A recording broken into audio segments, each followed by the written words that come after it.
Dapat naka-smile. Tapos ano po, close eyes. Ito po ay gift, Mother's Day gift. Open eyes po. Sige po, buksan niyo po. Mikana.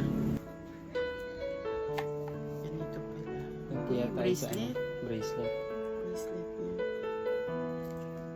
Boss, sing-sing. Sa kaliwa.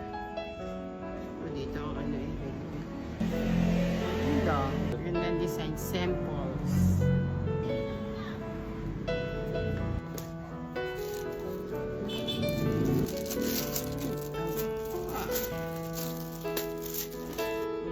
Velvet eh.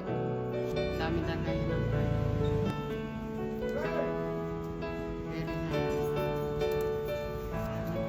Yayamanin. Lagyan mo muna sa box. Akin na to? Thank you very big much. Ganda. Love it. So ayun. The only thing I can say siguro ay may pinagmanahan siguro ako sa pagiging nonchalant. Pero yeah, she appreciates it. Sadyang ganun lang talaga siya express. But a little fact lang, si Majo ay hindi yung actual mother ko. Pero siya yung nag-alaga sa amin and nagpalaki sa amin ever since. So siya yung tinuturing at tinatrato kong